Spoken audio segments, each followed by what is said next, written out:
There we are. Hello, Lightworkers family. It is Elise here. If we haven't met, we'll wait for some people to hop on with this live video. We have an exciting afternoon for you over here in my home. Usually you've seen me on the comfy couch, the comfy devotional couch with the big bright blue behind me. Well, I'm on my comfy house couch, and I technically still have some kind of bright blue, and a bright pillow. So we're basically doing the same thing, got the Lightworkers yellow happening.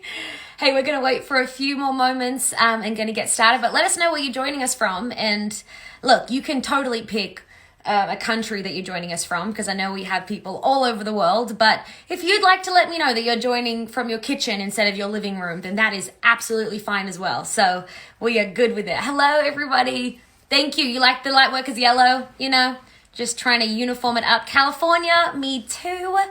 Me too. UK, welcome. Cambridge, how fun. India, goodness gracious. Holland, we are representing the world in here. Hey, Janet, how you doing? Kitchen/living room. I love that. You know, yeah, it's my very first apartment in LA. My bedroom was a kitchen and a living room before it was my bedroom. So that's how I kind of knew it was time to be getting out of there. But everybody has a new Los Angeles apartment story. New Jersey, London, England. My mum is English, so, you know, we're kind of relating in that. Hey, Brittany, how you doing? It's so good to see everybody. I love that. Australia! Oh, see, that's always going to distract me when somebody's watching from Australia. That's my peoples. Aussie, Aussie, Aussie. So fun. I love that even in a time like this when we are staying at home and all of us are doing our part for our world right now, that we can still be connected. We can still have these moments to be together, to say hi from Ghana. Hey there, Brazil, Fiji. It is late in England. Goodness gracious, you guys are troopers. Nail color, thank you. You know, we'll see how long these last for. Uh-oh. It's so good to see you guys. Canada, what's up? That's all I can think of when I think of Canada. Greece, Pakistan. Oh my goodness, this is so fun. It's so good to see you guys. So fun. Hey, I am so excited that you guys are all joining us today. I'm really pumped for what we have for you this afternoon. Like I said, you usually are probably used to seeing me on the Lightworkers devotional comfy couch with the blue wall behind me. But today, oh, hello, Roma. I love you so much. We love you. We are so grateful. We've got Bethany here now, so let me go and bring her in. I'm so excited for Bethany coming in today. She is an absolute boss. She has quickly become a hero of mine. You may have seen her in a lot of different areas in life, but hello there, Bethany. How are you? So good to see you. Thank you so much for spending a few minutes with us today. I know you've had a few other interviews, so really appreciate your time. Just saying hi to everybody in Lightworkers. It's coming from all around the world. So thank you so much for spending some time with us today. Thank you. Absolutely. Hey, I wanted to start off. I know you probably had a big day with interviews and all that kind of stuff. I, this morning, have had some quarantine confessionals, I guess is what I'm trying to call them. And I'm trying to find somebody else that is relating to me. You know, obviously they told us we can't, don't go to the grocery store if you don't need to, just to help other people. So I'm trying to do my best with that. So mid cereal pour this morning, ran out of milk, and I did put coffee creamer in my cereal. I did. Oh, yes. Well, if you diluted it with water, it's not such a bad idea, actually. And see, now that is something I should have absolutely done and should have thought about, but didn't. Has there been anything else that you have kind of found a substitute for, or do I just need to be supervised? That could also be the case.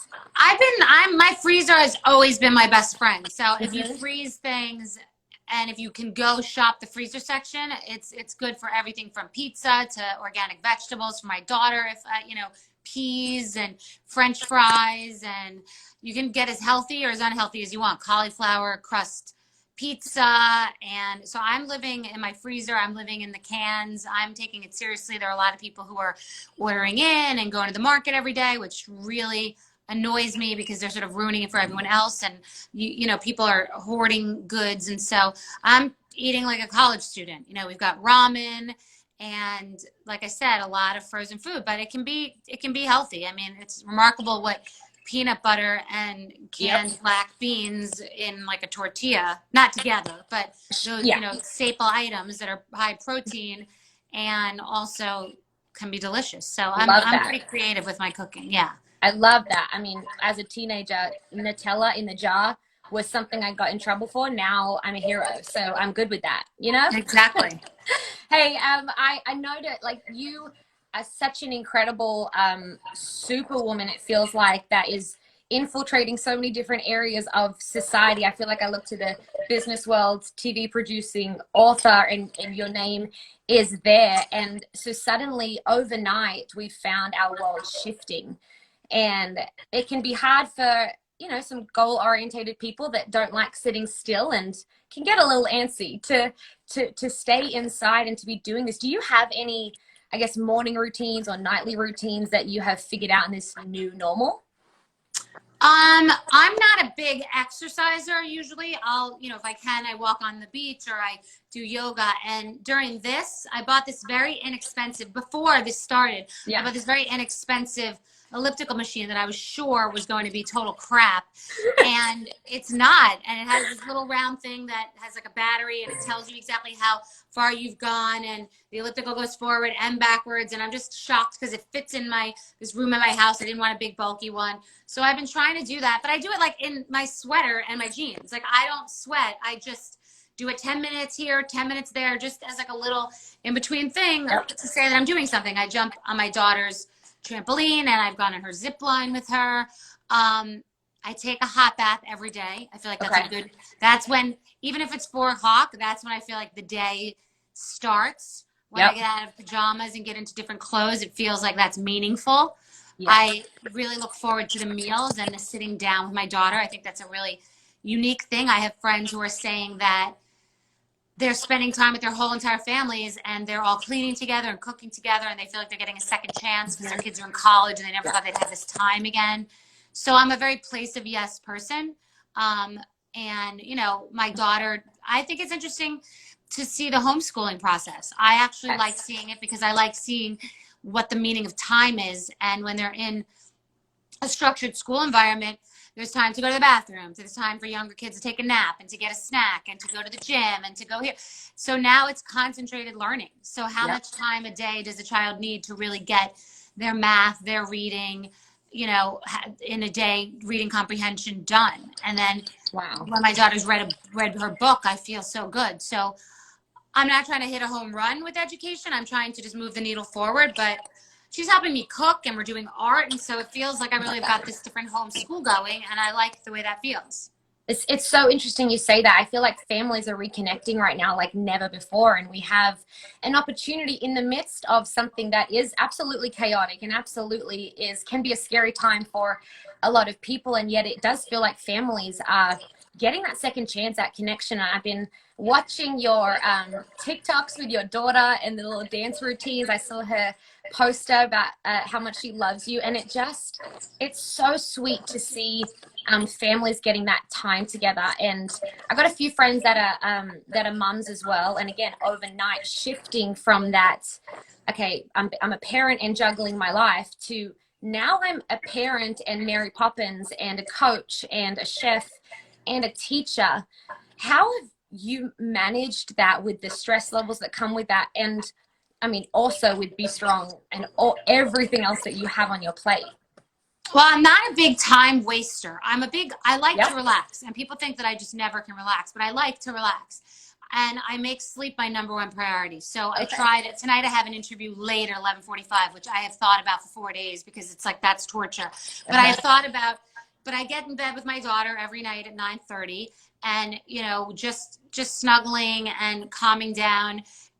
It creates structure for me throughout the day, not wasting time. I just feel that people who already now, it's only been a couple weeks, but some people probably feel like they don't have their footing and they feel like they're a little depressed and having anxiety. And there are so many people that are so impoverished and are having such anxiety about having no job and not working. And I feel that it's a time to show your value as a mother, as a person who works. I think that it's a time to create value for yourself.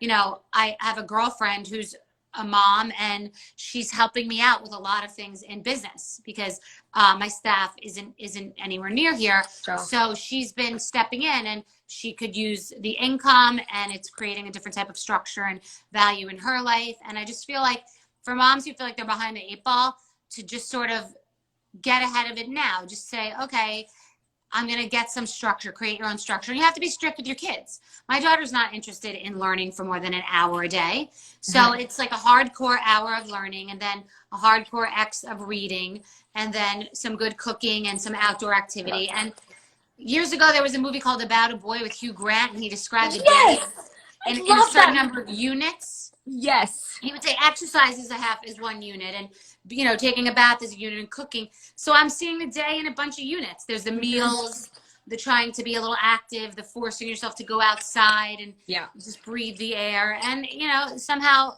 and then obviously doing relief work all day long. But I'm just making it work. And then you do TikToks with your spare time, and I just think I find TikToks to be hard and frustrating, and I've got to do more because we had a little run where we were doing them every day, but now everybody's getting better at them, and I'm still where I was. That's it. And it was cute to be new at it, but now everyone is like some Dancing with the Stars person. My daughter's gotten so much better now, so I'm now nervous about it because I feel like the beginner's luck thing. Now I'm just bad. I have one dance on there, and the other TikTok is just me screaming into the camera, just because that's kind of feels like the vacillation of what's happening in our life right now. But it's been so fun to kind of scroll through those and get a moment's brain space, I guess, if you will. Hey, Bethany, I'd love to shift gears now. Roma, who I know is a friend of yours and our founder, she loves this quote from Mr. Rogers about finding the helpers for when the world feels scary. And I love that idea that we can all be helpers and carriers of hope, even when we are in very much a scary time. And it's been so interesting that our globe is in it. We're not just talking about a city or a state or a country. My parents in Australia we just got through the fires and are now, you know, in the house. And this is where I feel like you are such an incredible example with Be Strong, your relief organization, and what you have been doing. And it felt like it started off with bringing relief with the Corona kits, and it just feels like it's escalated with every day because of the need, I guess. Can you talk about how that's happened and how that's unfolded? Well, I've been doing disaster relief for several years now. Our most recent was during coronavirus. We just had an 18-wheeler come back from Tennessee because they went through terrible tornadoes, and sadly they were just totally forgotten. And by the way, I'm reading all your comments, so I'm looking down. I read about the person from St. Petersburg, and I'm reading all the comments, so I'm getting distracted. No, and Dan from Schitt's Creek is live on Instagram right now. What the hell are we doing here? All right. I have no idea. I'm so distracted. Sorry, guys. I'm not going to look at you cold, shy. All right.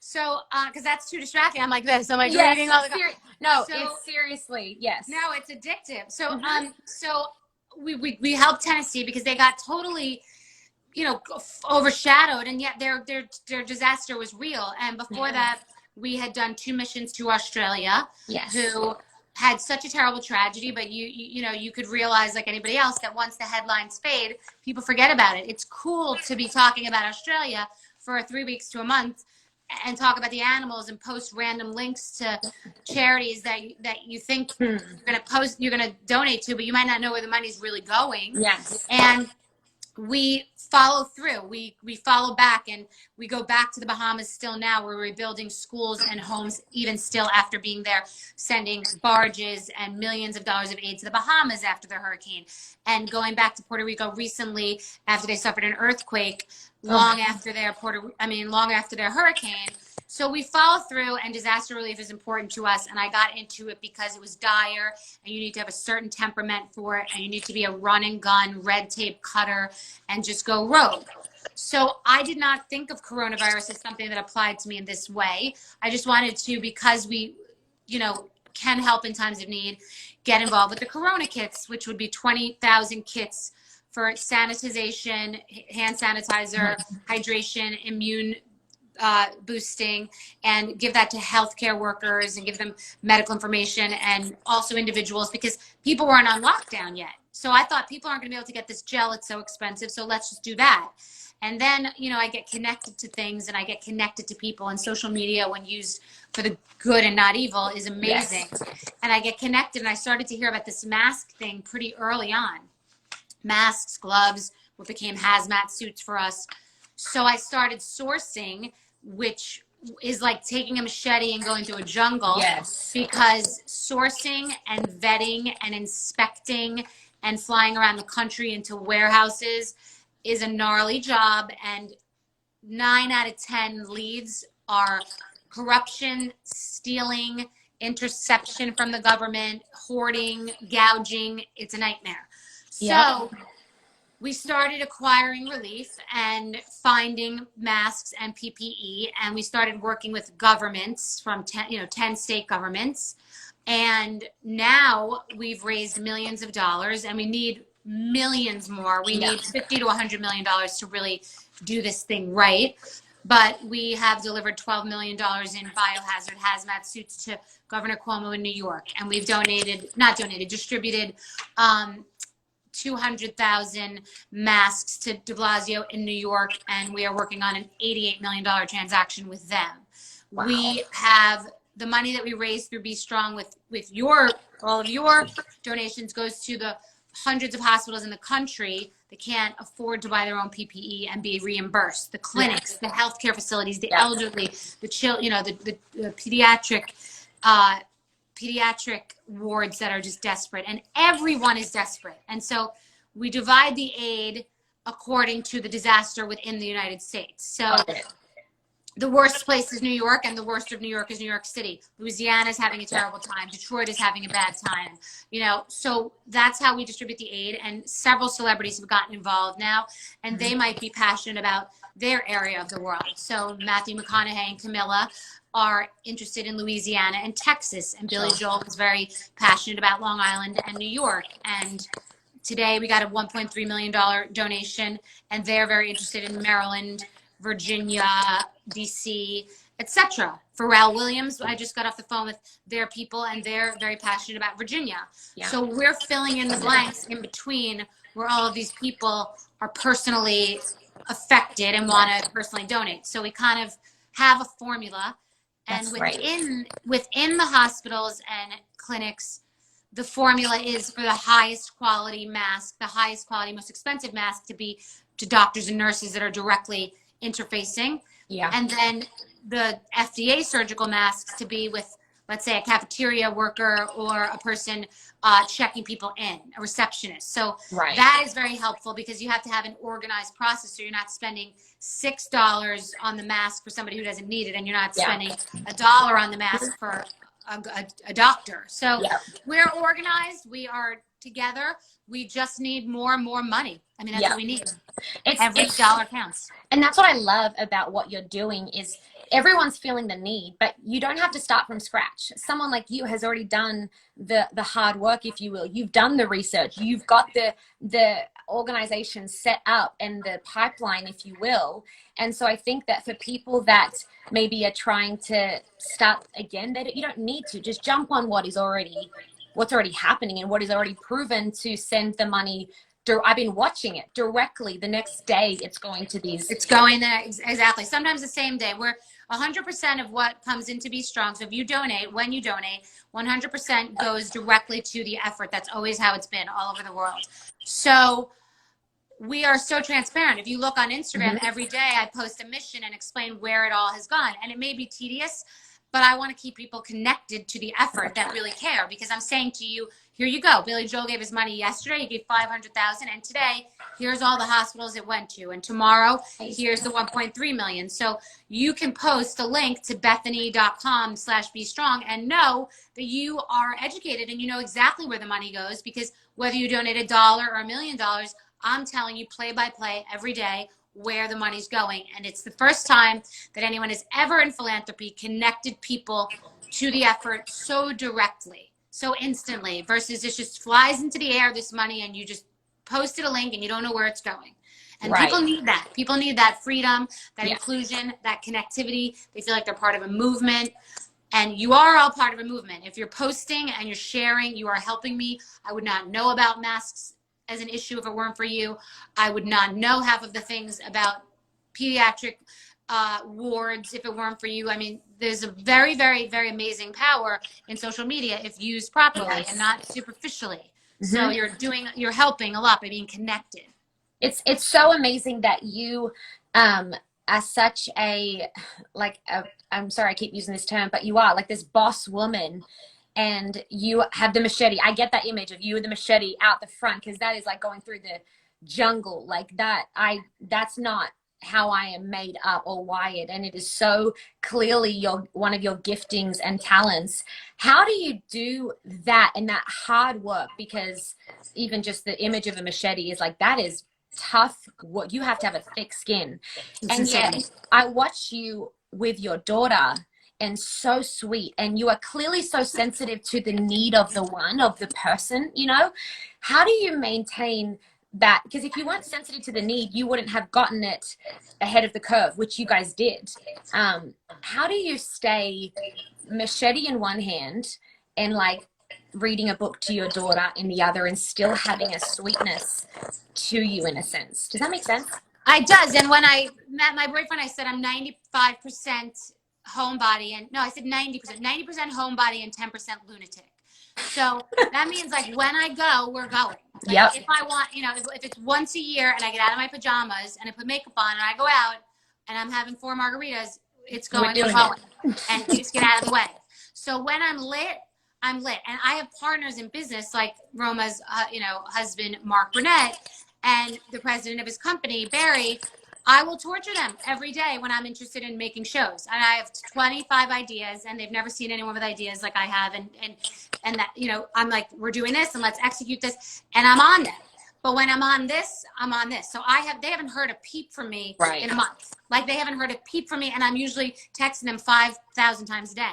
Because when I get lit about something and I'm picturing people with the desperation, like it's the Great Depression, people are begging for masks, and I have the capability and I have that power to help them, I can't unsee what I've seen. So now I'm in this and I can't get out, and sometimes it can be unhealthy because I lose sleep and, you know, I have to find that balance. But you kind of just know when it's time to extricate yourself, and it's not yet. I thought after last week, but we're making a difference and we're having traction, and this is helping people, and we're part of a change in the world. And I'm also noticing the global reset and noticing that this is bringing out the worst and the best in people. Yeah. And any of you who are evolved or connected, you're seeing that people around you are either assholes or good people. And I know that this is like bad language, and I apologize, but that's what we're seeing. People are jerks, or people are good right now. People are going out and not caring, and this doesn't apply to them, and they're being selfish, and they're buying lobsters,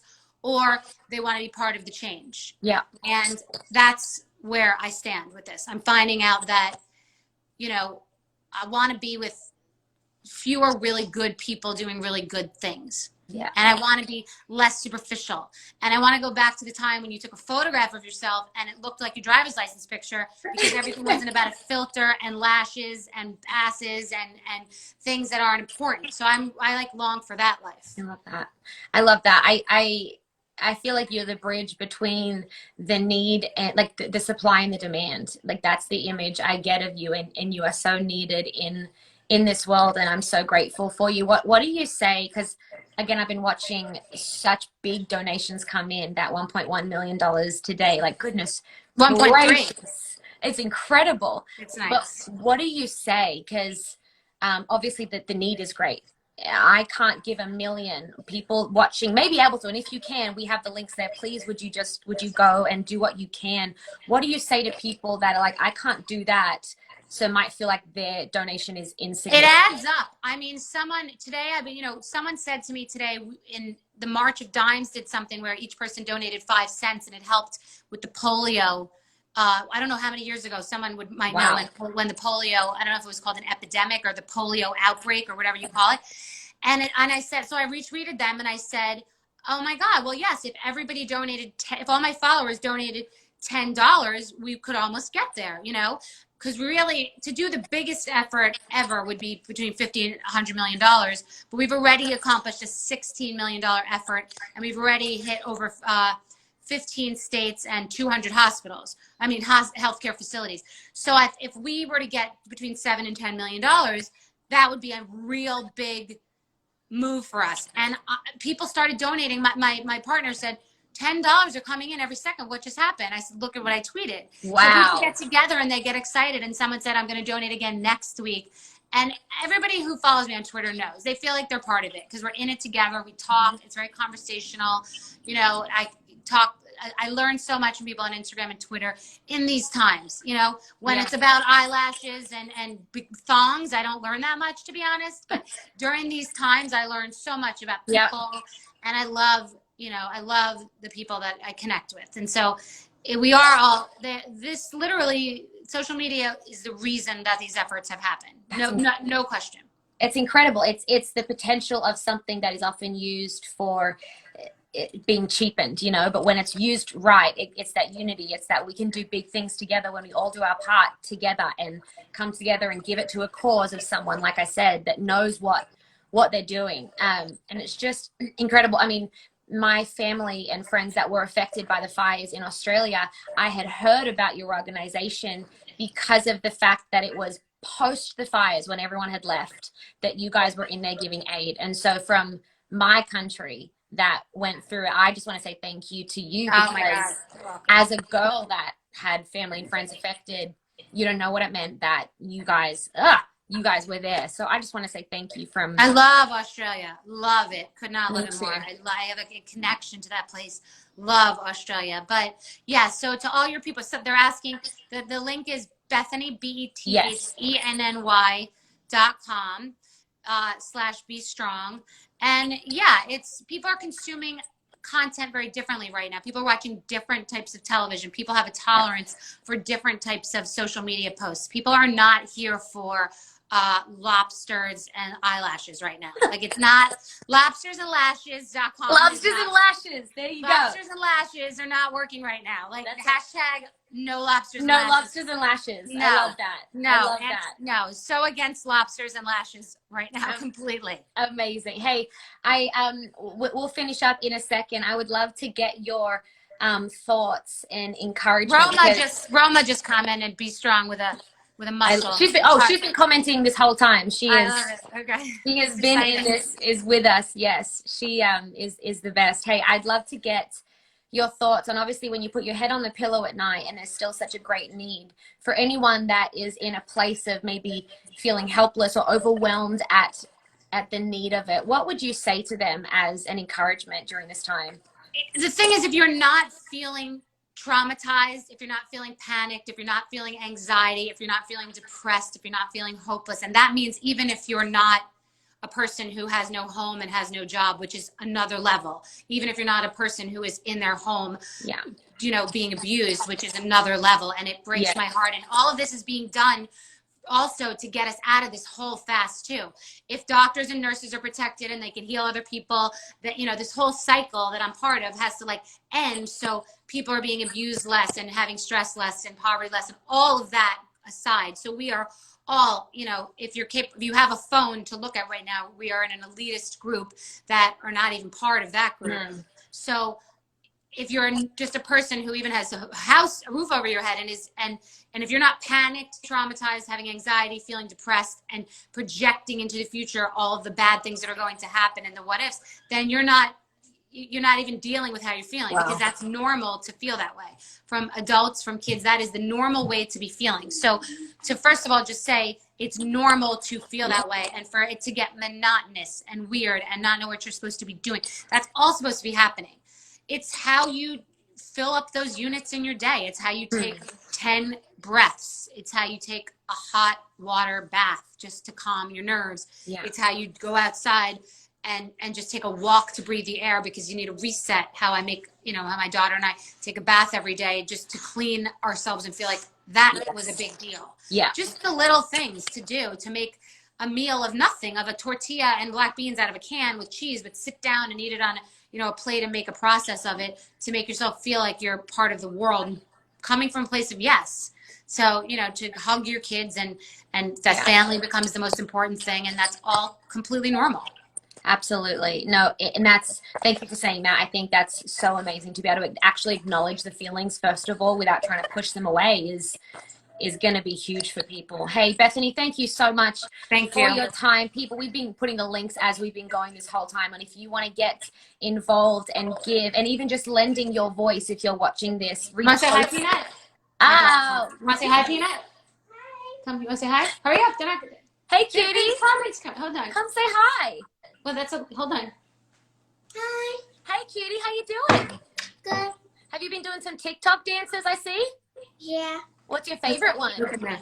I'm Savage. Oh, I've been trying to learn that one. Dang it. I got to get better at it. Goodness gracious. Hey, you're amazing. Your mom is awesome. We love you. Thanks for coming to say hi to us. Say thank you. Say hi, Roma. Say hi, Roma. Hi, Mama. She'll be so excited at that. Thanks, Bryn. Good to see you. Thank you. So cute. Alrighty. Thank you so much. We love you. Bye. We'll Thank see you. again soon. Bye. Alrighty. Awesome. What are you doing, babe? Hey, thank you so much for joining us today as we had an incredible chat with Bethany and her little daughter Bryn at the end, who is so cute.